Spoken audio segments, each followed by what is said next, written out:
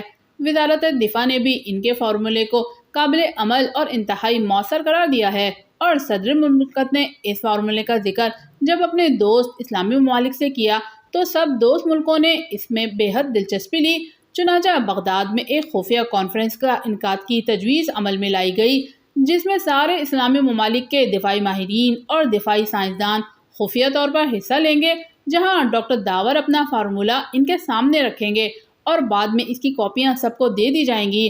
چنانچہ وزارت خارجہ کا تعلق صرف اس سلسلے میں رسمی تھا، اس لیے میں نے اجازت دے دی اور ضروری کاغذات تیار ہو گئے، سر سلطان نے تفصیل بتاتے ہوئے کہا۔ لیکن اس فارمولے کا ذکر دوسرے ملکوں سے کرنے کی کیا ضرورت تھی؟ عمران نے پوچھا۔ یہ فارمولہ انتہائی مہنگا ہے اور اکیلا پاک ایشیا اپنے وسائل سے اس پر عمل درآمد نہیں کر سکتا، اس لیے دوست ملکوں سے بات چیت کی جانی ضروری سمجھی گئی۔ اس فارمولے کے متعلق معلوم ہوتے ہی سب نے انتہائی دلچسپی ظاہر کی اور اس کانفرنس کا مقصد یہی ہے کہ سب کے سامنے یہ فارمولہ رکھا جائے، اس پر تفصیل سے بات چیت کی جائے، اس طرح پاک ایشیا کو بھی اس پر آمد درآمد کے لیے خطیر رقم مل جائے گی۔ سر سلطان نے وضاحت کرتے ہوئے کہا، لیکن آپ کو مجھے کم از کم اس کی اطلاع دینی چاہیے تھی تاکہ میں ڈاکٹر داور کی حفاظت کا کوئی بندوبست کرتا۔ عمران نے کہا، عمران بیٹے، اول تو میں نے اس کی ضرورت نہیں سمجھی کیونکہ سائنسدانوں کی کانفرنسیں تو ہوتی ہی رہتی ہیں۔ دوسری بات یہ ہے کہ بغداد والوں نے اس سلسلے میں خصوصی بات کی تھی کہ اس کانفرنس کو ٹاپ سیکرٹ رکھا جائے اور اس کے متعلق کوئی حفاظتی انتظامات نہ کیے جائیں تاکہ وہاں موجود مختلف ملکوں کے سیکرٹ ایجنٹ اس کانفرنس کو غیر معمولی اہمیت نہ دیں۔ سر سلطان نے جواب دیا، اوہ واقعی یہ بات بھی درست ہے، لیکن اب صورتحال تبدیل ہو چکی ہے۔ اس کانفرنس کا کسی کو نہ صرف علم ہو چکا ہے بلکہ ڈاکٹر داور کے گرد جال بھی بچھایا جا رہا ہے، اور شاید ان کا مقصد یہ فارمولہ بھی اڑانا ہے، اس لیے اب حفاظتی انتظامات بہت ضروری ہو گئے ہیں۔ عمران نے جواب دیا، تمہاری بات درست ہے، اب ایک ہی صورت ہو سکتی ہے کہ یہ کانفرنس تا اطلاعات ثانی ملتوی کر دی جائے اور پھر کسی وقت بھی اسے بغیر نوٹس کے منعقد کر دیا جائے، لیکن اس صورت میں ایک دشواری یہ پیش آئے گی کہ پاک ایشیا اس نئے دفاعی نظام کے سلسلے میں تمام ابتدائی اقدامات مکمل کر چکا ہے اور جو کچھ وہ اپنے وسائل سے کر سکتا تھا وہ اس نے کر لیا ہے۔ اس لیے آپ کا کانفرنس ملتوی کرنے کا مطلب یہ ہوگا کہ مزید امداد نہیں ملے گی اور اس طرح حالات پہلے سے زیادہ بدتر ہو جائیں گے۔ دوسرے لفظوں میں وہ ادھر کا رہے گا نہ ادھر کا۔ یہ صورتحال ملک کے دفاع کے لیے انتہائی خوفناک بھی ہو سکتی ہے، اور اگر کانفرنس نہ ملتوی کی جائے اور تم ڈاکٹر داور کے لیے خصوصی انتظامات کرو تو روسیہ، ایکریمیا اور کافرستان کے سیکرٹ ایجنٹ چونک پڑیں گے، اور پھر اس فارمولے کے حصول کے لیے ہر پارٹی بھاگ دوڑ شروع کر دے گی، جس کا نتیجہ تم بہتر سمجھ سکتے ہو۔ اس طرح ہمیں ہمارا مطلوبہ امداد نہیں ملے گی۔ اور تیسری بات یہ ہے کہ کانفرنس ملتوی ہونے کی صورت میں جو پارٹی اب ایکشن میں ہے وہ یہاں بھی ایکشن میں آ سکتی ہے۔ ڈاکٹر داور کب تک چھپ سکیں گے؟ اس لیے اب اس طرح تم جو مناسب سمجھو مجھے بتاؤ، میں نے تفصیل سے صورتحال تمہیں بتا دی ہے۔ سر سلطان نے تفصیل سے سارے پہلوؤں کا جائزہ لیتے ہوئے کہا، ٹھیک ہے، آپ کی بات درست ہے، کانفرنس ضرور منعقد ہونی چاہیے اور ہوگی۔ باقی رہے ڈاکٹر داور کے حفاظتی انتظامات، تو دوسرے ملکوں کے ایجنٹ اس وقت چونکیں گے جب کوئی سیکرٹ ایجنٹ نظر آئے گا۔ چنانچہ میں نے فیصلہ کیا ہے کہ بطور باڈی گارڈ جوانا کو میں ڈاکٹر داور کے ساتھ بھیجوں گا۔ اگر ضرورت پڑی تو میں چند مہروں کو لے کر میک اپ میں علیحدہ رہ کر کام کروں گا، سامنے جوانا ہی ہوگا۔ جوانا کو بطور سیکرٹ ایجنٹ کوئی نہیں جانتا۔ عمران نے کہا، ہاں یہ ٹھیک رہے گا، ایک باڈی گارڈ کی تو ویسے بھی اجازت ہے، اور پہلے میرا خیال تھا کہ ملٹری سیکرٹری سروس سے کوئی آدمی منگوا لیا جائے گا کیونکہ وہ اتنے اوپن نہیں ہوتے، لیکن اب تمہاری تجویز درست ہے، جوانا ٹھیک رہے گا، اسے کوئی نہیں جانتا، لیکن کیا جوانا ساری ذمہ داری سنبھال لے گا؟ سر سلطان نے رضامند ہوتے ہوئے کہا، بالکل، اس کی آپ فکر نہ کریں، یہ سوچنا میرا کام ہے۔ اب آپ ایسا کریں کہ مجھے ڈاکٹر داور کا کھوج نکال کر دیں، میں ان سے ذاتی طور پر مل کر تفصیلات طے کرنا چاہتا ہوں۔ عمران نے کہا، ٹھیک ہے، میں وزارت سائنس کے سیکرٹری سے معلومات حاصل کرتا ہوں، پھر میں تمہیں فون کروں گا۔ جوانا کے کاغذات مجھے بھجوا دینا، میں ڈاکٹر داور کے ذاتی محافظ کی حیثیت سے اس کا سرکاری اجازت نامہ تیار کرا دوں گا۔ سر سلطان نے کہا، ٹھیک ہے، بھجوا دوں گا، آپ پہلے ڈاکٹر داور کا پتہ کر دیں، ان سے ملاقات ضروری ہے۔ عمران نے کہا، ابھی معلوم کر کے بتاتا ہوں، گڈ بائے۔ سر سلطان نے کہا اور عمران نے ریسیور رکھ دیا۔ لو بھائی، تیار ہو جاؤ، تمہارا کام بن گیا، تم ڈاکٹر داور کے ذاتی محافظ کے طور پر ساتھ جاؤ گے۔ عمران نے ریسیور رکھ کر سامنے بیٹھے ہوئے جوانا سے مخاطب ہو کر کہا، لیکن آپ اپنے متعلق بھی تو کہہ سکتے تھے کہ آپ بھی جائیں گے۔ جوانا نے کہا، نہیں، ہمارے وہاں جانے سے کچھ لوگ چونک سکتے ہیں، اب سب کچھ تمہیں سنبھالنا پڑے گا۔ عمران نے سر ہلاتے ہوئے کہا، اوہ، اس اعتماد کا شکریہ باس، آپ بے فکر رہیں، جوانا اپنی ذمہ داریاں اچھی طرح سمجھتا ہے۔ جوانا نے مسکراتے ہوئے بڑے ہی اعتماد بھرے لہجے میں کہا، بہرحال تمہاری مراد پوری ہو گئی ہے، اب تم جانو اور جارڈش جانے۔ عمران نے سر ہلاتے ہوئے کہا، جارڈش کو تو میں ایسا سبق دوں گا کہ وہ ساری عمر یاد رکھے گا۔ جوانا نے ہنستے ہوئے کہا، اچھا اب تم جاؤ، میں تمہیں اطلاع کر دوں گا، عمران نے کہا۔ بہتر باس، مگر اس غیر ملکی کے بارے میں کیا حکم ہے؟ کیا میں اس کو تلاش کروں؟ جوانہ نے صوفے سے اٹھتے ہوئے پوچھا۔ نہیں، تم بالکل علیحدہ رہو، اس کا بندوبست میں خود کروں گا، عمران نے کہا، اور جوانہ نے اس بات میں سر ہلا دیا اور بیرونی دروازے کی طرف بڑھتا چلا گیا۔ اس کے جانے کے بعد عمران نے دوبارہ ریسیور اٹھایا اور تیزی سے نمبر ڈائل کرنے شروع کر دیے۔ X2۔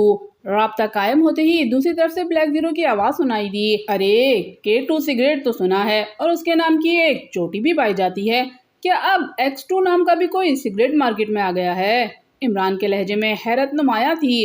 اوہ عمران صاحب، یہ آپ کو سگریٹ کیسے یاد آ گئے؟ آج آپ نے اسموکنگ تو نہیں شروع کر دی؟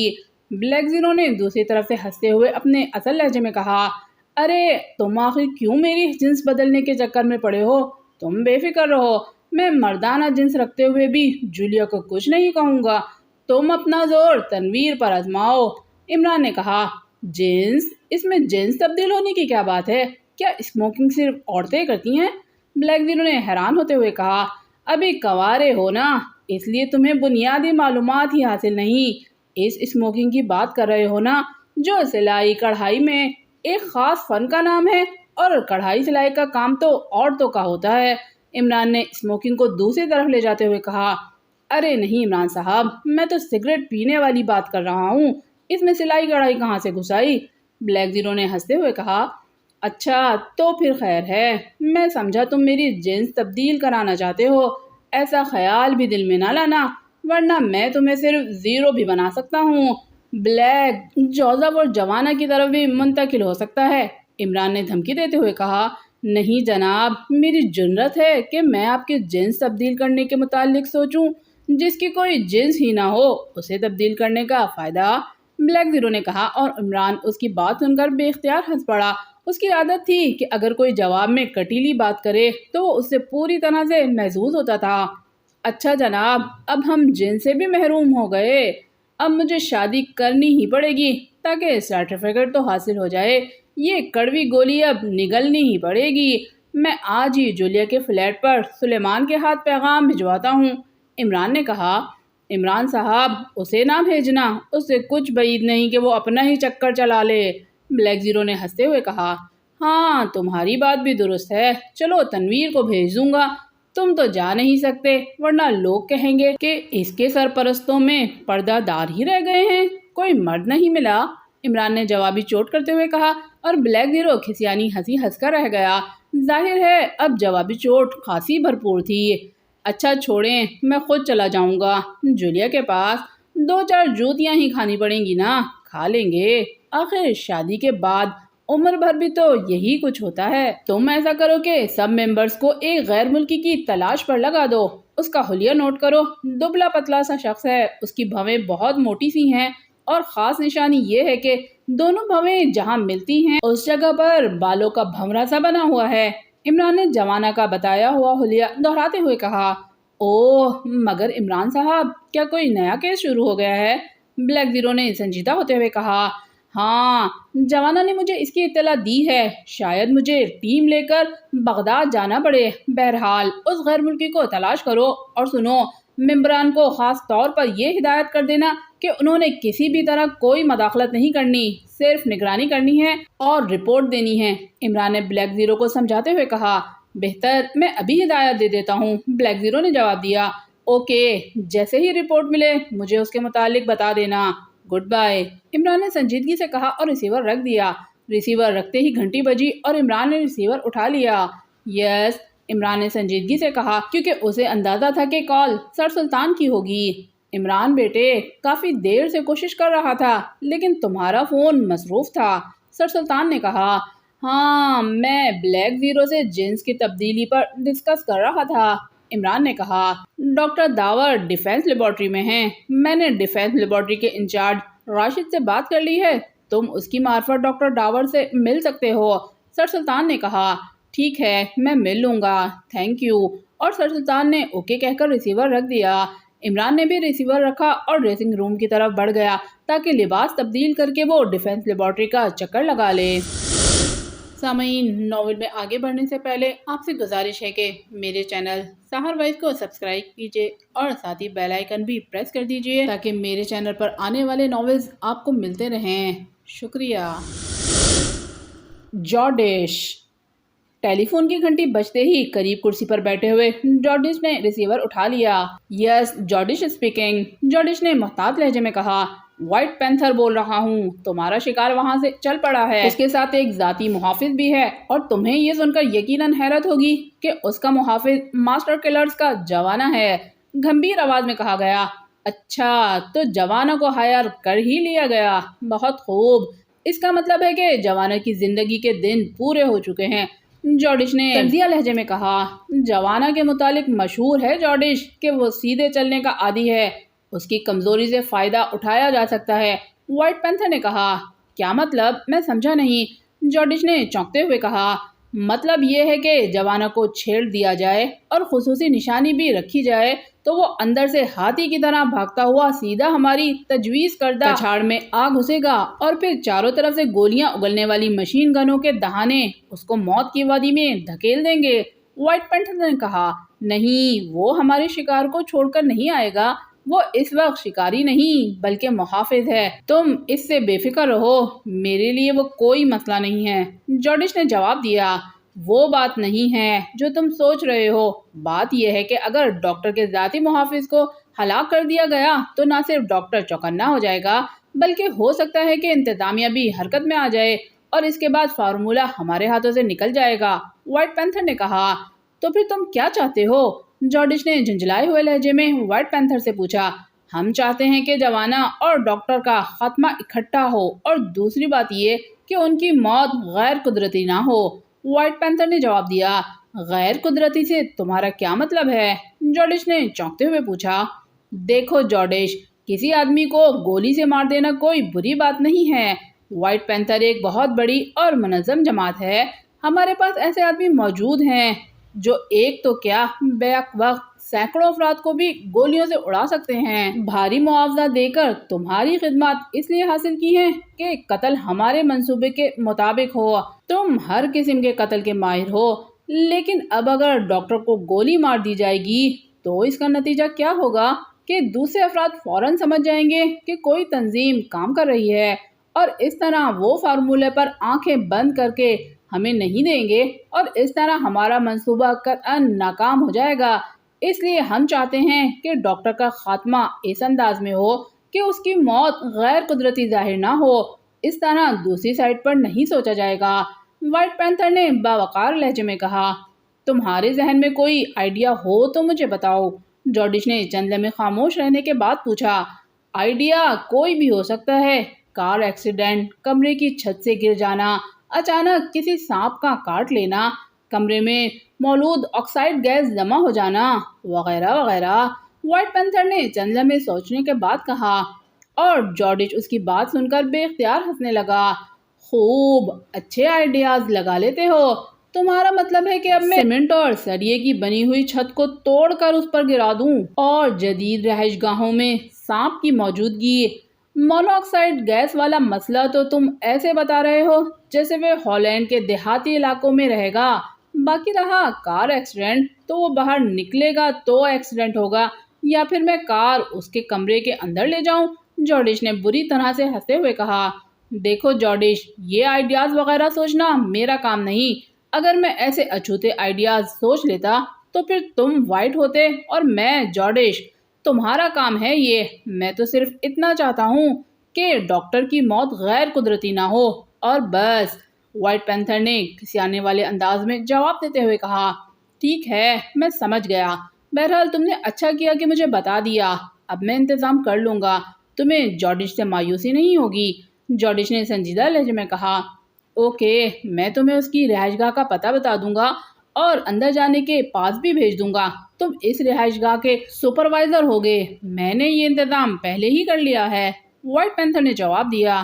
ویری گڈ، یہ بہت اچھا آئیڈیا ہے، اس طرح مجھے وہاں گھومنے پھرنے کی مکمل آزادی مل جائے گی، جارڈش نے مطمئن لہجے میں کہا۔ تم جس میک اپ میں وہاں جانا چاہو اس کا فوٹو وغیرہ اپنے پاس رکھنا، آدھے گھنٹے کے بعد میرا آدمی آ کر تم سے لے لے گا، کوٹ وائٹ اور بلیک ہوگا۔ وائٹ پینتھر نے کہا ٹھیک ہے میں تیار رہوں گا، جارڈش نے کہا، اور پھر دوسری طرف سے گڈ بائی کی آواز سنتے ہی اس نے ریسیور رکھ دیا اور ایک جھٹکے سے اٹھ کھڑا ہوا۔ وہ اس وقت بغداد کی ایک ساحلی ہوٹل میں رہائش پذیر تھا۔ وہ کرسی سے اٹھ کر تیزی سے ایک الماری کی طرف بڑھا۔ اس نے الماری سے ایک بریف کیس نکالا اور اس کے خفیہ خانے میں سے اس نے چند لفافے نکال کر ان کے اندر موجود کاغذات چیک کرنے شروع کر دیے، اور پھر اس نے باقی لفافے رکھ کر ایک لفافہ جیب میں ڈالا اور بریف کیس بند کر کے واپس الماری میں رکھ دیا، اور پھر کرسی پر آ کر بیٹھ گیا۔ اس نے جیب سے لفافہ نکالا اور اس میں سے کاغذات باہر نکالے اور سامنے رکھی ہوئی چھوٹی سی میز پر رکھ کر انہیں غور سے دیکھنے لگا۔ یہ ایک مقامی آدمی کے کاغذات تھے، نام تھا ارسلان۔ وہ چند لمحے بغور ان کاغذات کو دیکھتا رہا۔ وہ ارسلان کے نام سے ایک اور مشن کے لیے یہاں بغداد میں کام کر چکا تھا، اس لیے اس مشن کے کاغذات اور فوٹوز کے پاس موجود تھے۔ وہ ہمیشہ ایسے کاغذات سنبھال کر رکھتا تھا۔ ان کاغذات میں اس کا مقامی آدمی کے طور پر ایک فوٹو بھی تھا، اور آخر کار اس نے یہی فیصلہ کیا کہ وہ ارسلان کے نام سے ہی یہ مشن مکمل کرے گا۔ اس نے کاغذات دوبارہ لفافے میں ڈالے اور لفافہ جیب میں رکھ کر اس نے ٹیلی فون کی طرف ہاتھ بڑھایا اور ریسیور اٹھا کر نمبر ڈائل کرنے شروع کر دیے۔ یس آکاش کیمسٹ اسپیکنگ۔ رابطہ قائم ہوتے ہی دوسری طرف سے آواز سنائی دی۔ جارڈش بول رہا ہوں، جارڈش نے قدرے سخت لہجے میں کہا۔ یس باس، حکم فرمائیے۔ آکاش کا لہجہ یک مؤدبانہ ہو گیا۔ آکاش، وہ زہر چاہیے جس کے اثرات ہارٹ اٹیک میں ظاہر ہوتے ہیں، جارڈش نے کہا۔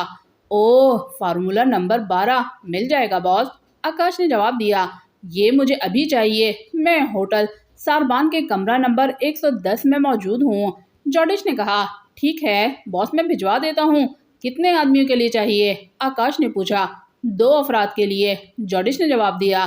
باس، کچھ مہنگا ہو گیا ہے، آکاش نے جھجکتے ہوئے کہا۔ کیا مطلب؟ کیا اب تم بھی مجھے بلیک میل کرو گے؟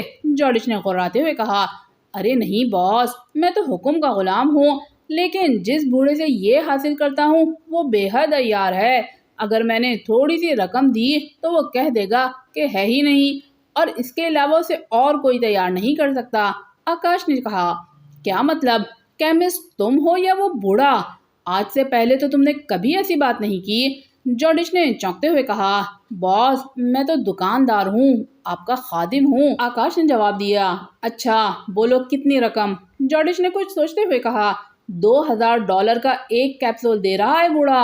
2 کے $4000 باس، میں اپنا منافع نہیں لوں گا، آکاش نے کہا۔ یعنی رقم ڈبل کر کے بھی تم منافع کی بات کر رہے ہو؟ دیکھو آکاش، میرا نام جارڈش ہے، جارڈش۔ میں چاہوں تو تمہارے حلق میں انگلی ڈال کر 50 کیپسول حاصل کر سکتا ہوں، سمجھے؟ اس لیے مجھ سے چکر بازی کی آئندہ کوشش نہ کرنا، جارڈش نے غراتے ہوئے کہا۔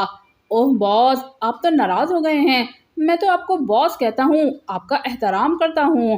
میں کیپسول بھیج رہا ہوں، جو مرضی آپ دے دینا، آکاش نے فوراً نرم پڑتے ہوئے کہا۔ اوہ، یہ بات تم جانتے ہو کہ اگر کیپسول میں کوئی دھوکہ ہوا تو پھر، جارڈش نے کچھ سوچتے ہوئے کہا۔ ارے نہیں باس، یہ بات تو میں سوچ بھی نہیں سکتا، آکاش نے جواب دیا۔ اوکے، بھجوا دو، رقم مل جائے گی، جارڈش نے کہا اور ریسیور رکھ دیا۔ مجھے بلیک میل کر رہا تھا، جارڈش نے بڑبڑاتے ہوئے کہا، اور پھر دیوار پر لگا ہوا ایک بٹن کو پریس کر دیا۔ چند لمحوں کے بعد ویٹر اندر داخل ہوا۔ وسکی کی بوتل لاؤ، جلدی، جارڈش نے کہا، اور ویٹر سر ہلاتا ہوا باہر نکل گیا۔ جوانا۔ دیو ہیکل طیارہ جیسے ہی بغداد ایئرپورٹ پر اتر کر ٹرمینل کے سامنے رکا، ڈاکٹر داور کے ساتھ والی سیٹ پر بیٹھا ہوا جوانا ایک جھٹکے سے اٹھ کھڑا ہوا۔ اس نے بڑے چوکنے انداز میں ادھر ادھر دیکھا اور پھر ڈاکٹر کو باہر چلنے کا اشارہ کیا۔ ڈاکٹر داور مسکراتے ہوئے اٹھے اور اپنا بیگ سنبھالے دروازے کی طرف بڑھنے لگے۔ وہ تو جوانا کو ساتھ لے کر آنے کے لیے قطعاً تیار نہیں ہو رہے تھے، لیکن عمران نے انہیں مجبور کر دیا تھا، اس لیے عمران کی بات انہیں ماننی ہی پڑی۔ لیکن انہوں نے عمران سے واضح الفاظ میں کہہ دیا تھا کہ جوانا کو کہہ دیں کہ وہ ان کے معمولات اور دوسرے کسی کام میں قطعاً مداخلت نہ کرے، اور عمران نے نہ صرف اس کی حامی بھر لی تھی بلکہ اس نے جوانا کو اچھی طرح سمجھا دیا تھا کہ وہ صرف ڈاکٹر داور کی حفاظت کے لیے جا رہا ہے اور اس کے علاوہ اس نے کسی بات میں مداخلت نہیں کرنی، اور جوانا نے اس کا وعدہ کر لیا تھا۔ چنانچہ ڈاکٹر داور کے پاس جوانا کو صبح ہی بھیج دیا گیا تھا۔ اور ایک بار ڈاکٹر داور کے پاس پہنچنے کے بعد جوانا اب سائے کی طرح ڈاکٹر داور کے ساتھ تھا۔ چونکہ جوانا کو عمران کی طرح زیادہ بولنے کی عادت نہیں تھی، اس لیے ڈاکٹر داور اس سے مطمئن تھے۔ جہاز کی سیڑھیاں اترنے کے بعد جیسے ہی ڈاکٹر داور نیچے پہنچے، ایک شخص تیزی سے ڈاکٹر داور کی طرف بڑھا۔ وہ چہرے مورے سے ہی بڑا باوقار نظر آ رہا تھا۔ اسے ڈاکٹر داور کی طرف بڑھتے دیکھتے ہی جوانا کے اعصاب تن گئے۔ ہیلو ڈاکٹر، میرا نام فاروق عظیم ہے، میں آپ کے استقبال کے لیے حاضر ہوا ہوں۔ اس آدمی نے ڈاکٹر داور کے قریب آ کر کہا۔ شکریہ، یہ میرا محافظ ہے جوانا، ڈاکٹر داور نے جوانا کا تعارف کراتے ہوئے کہا۔ کیا آپ اپنی شناخت کرائیں گے جناب؟ جوانا نے مؤدبانہ لہجے میں فاروق عظیم سے مخاطب ہو کر کہا۔ اوہ بالکل، فاروق عظیم نے چونکتے ہوئے کہا اور پھر جیب سے ایک کارڈ نکال کر ڈاکٹر داور کی طرف بڑھا دیا۔ ڈاکٹر داور نے کارڈ کو غور سے دیکھا اور پھر کارڈ فاروق عظیم کو واپس کر دیا۔ ٹھیک ہے جوانا، یہ اپنے ہی آدمی ہیں، ڈاکٹر داور نے مسکراتے ہوئے کہا اور جوانا نے اس بات میں سر ہلا دیا۔ آئیے سر، ادھر اسپیشل کار موجود ہے، فاروق عظیم نے کارڈ واپس جیب میں رکھتے ہوئے کہا اور پھر ڈاکٹر داور کو ہمراہ لیے مشرق کی سمت کی طرف چل دیا۔ وہاں تھوڑی ہی دور ایک لیمونس کار موجود تھی۔ کار کے قریب ایک باوردی ڈرائیور کھڑا تھا۔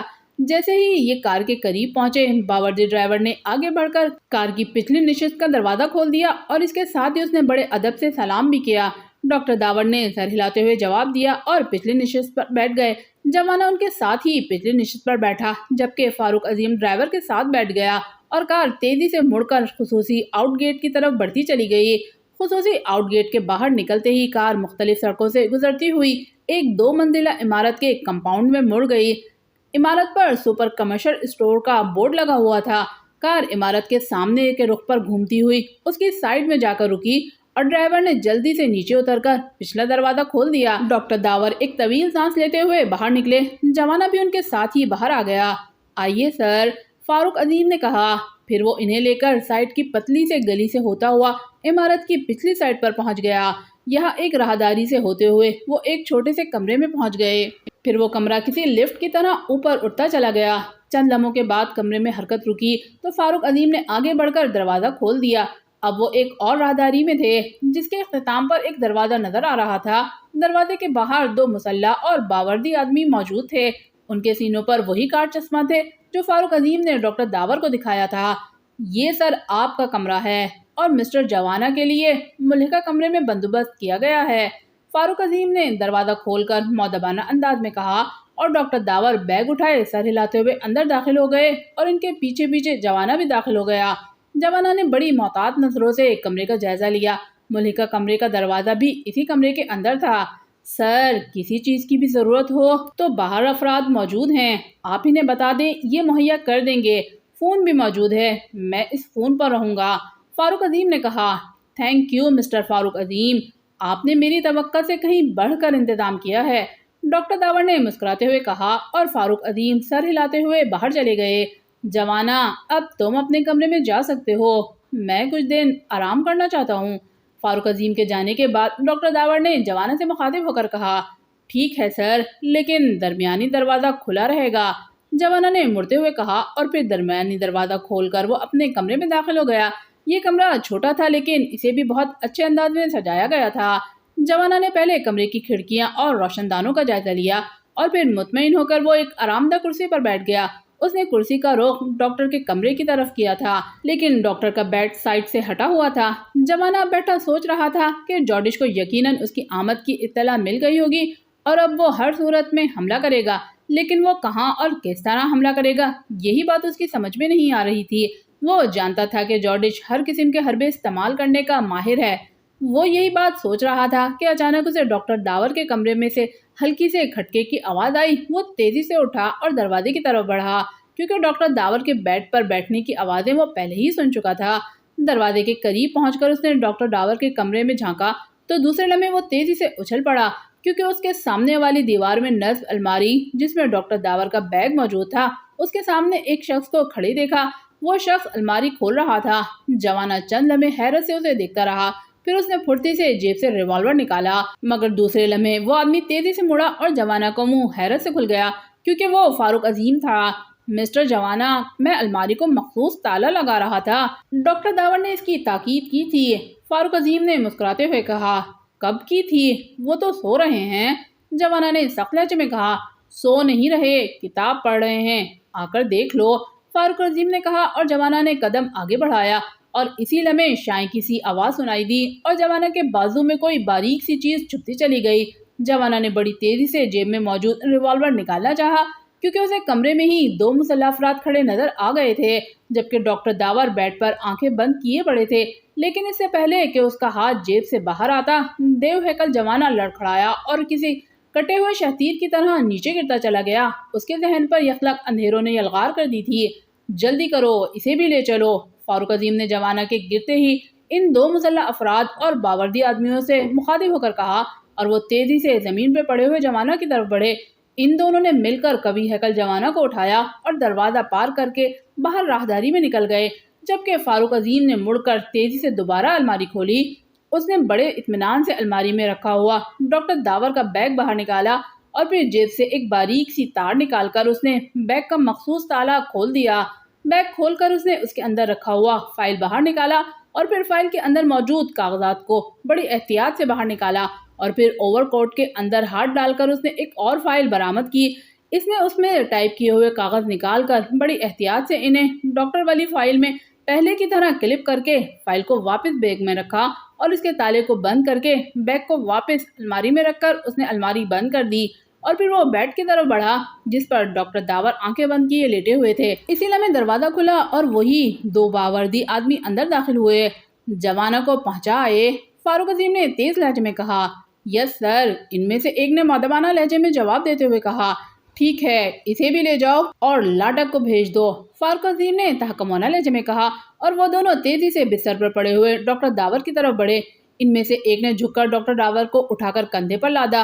ڈاکٹر داور بے ہوش تھے، وہ انہیں لے کر دروازے سے باہر نکلتے چلے گئے۔ تقریباً 10 منٹ کے بعد دروازہ ایک بار پھر کھلا اور ڈاکٹر داور اندر داخل ہوئے۔ ہیلو لاڈک، کیا کوئی پریشانی تو نہیں؟ فاروق عظیم نے آنے والے سے مخاطب ہو کر کہا۔ نہیں جناب، میں بالکل اوکے ہوں، آنے والے نے جو ڈاکٹر داور کے میک اپ میں تھا انہی کے لہجے میں بات کرتے ہوئے کہا۔ اوکے، اب تم ڈیوٹی سنبھالو، فاروق عظیم نے سر ہلاتے ہوئے کہا۔ سر، اس کے باڈی گارڈ کا کیا ہوگا؟ لاڈک نے پوچھا۔ تم نے اسے واپس بھجوا دیا ہے، وہ صرف تمہیں یہاں چھوڑنے آیا تھا، فاروق عظیم نے کہا۔ مگر سر، ایک پہلو اور بھی ہے کہ حکومت پاک ایشیا نے اسے سرکاری طور پر بھیجا تھا، جب وہ وہاں نہیں پہنچے گا تو مسئلہ نازک ہو جائے گا، لاڈک نے کہا۔ اوہ، ایسی کوئی بات نہیں، تم نے اسے یہاں سے بھیجا ہے، اس کے بعد وہ کہاں جاتا ہے تمہیں اس سے کوئی سروکار نہیں، اور ویسے بھی پرسوں تم یہ فارمولہ کانفرنس میں دے کر فارغ ہو جاؤ گے، اس کے بعد تمہاری ڈیوٹی ختم ہو جائے گی، فاروق عظیم نے سر ہلاتے ہوئے کہا اور لاڈک خاموش ہو گیا۔ فاروق عظیم دروازے کی طرف بڑھا اور چند لمحوں کے بعد وہ دروازہ کھول کر باہر راہداری میں آ گیا۔ دروازے پر وہی دونوں مسلح افراد بڑی مستعدی سے پہرا دے رہے تھے۔ فاروق عظیم تیز تیز قدم اٹھاتا راہداری کے آخر میں موجود چھوٹے کمرے میں آیا اور پھر کمرہ کسی لفٹ کی طرح نیچے اترتا چلا گیا۔ تھوڑی دیر کے بعد فاروق عظیم عمارت کے نچلے حصے میں پہنچ گیا۔ یہاں ایک کمرے میں داخل ہو کر اس نے کرسی سنبھالی اور پھر میز پر پڑے ہوئے ٹیلی فون کو اپنی طرف کھینچ کر اس نے ریسیور اٹھایا اور تیزی سے نمبر گھمانے شروع کر دیے۔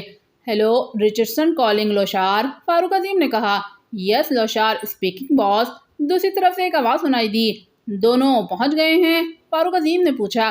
یس، لوشار نے کہا اور پوچھا اب کیا حکم ہے؟ ان دونوں کو انتہائی سخت نگرانی میں رکھو، کانفرنس کے بعد ان کا فیصلہ کیا جائے گا، فاروق عظیم نے تحکمانہ لہجے میں کہا۔ بہتر سر، ویسے اگر آپ حکم دیں تو اس حبشی کو ختم کر دیا جائے، لوشار نے تجویز پیش کرتے ہوئے کہا۔ ابھی نہیں، بعد میں، ہو سکتا ہے حالات بدل جائیں اور ہمیں اس کی ضرورت پڑ جائے، فاروق عظیم نے کہا۔ بہتر سر، جیسے حکم، لوشار نے جواب دیا اور فاروق عظیم نے اوکے کہہ کر ریسیور رکھ دیا۔ اس کے چہرے پر اطمینان کے آثار تھے۔ اس نے جیب میں رکھی ہوئی فائل نکال کر میز کے خانے میں رکھ کر تالا لگایا اور اطمینان کے انداز میں پیر آگے کی طرف پھیلا دیے۔ اس نے انتہائی آسانی سے اپنے مشن کے اہم ترین حصے کو مکمل کر لیا تھا۔ سامعین، یہ تھا عمران سیریز کے novel جوانا in action by Mazhar claim MA کا پہلا حصہ۔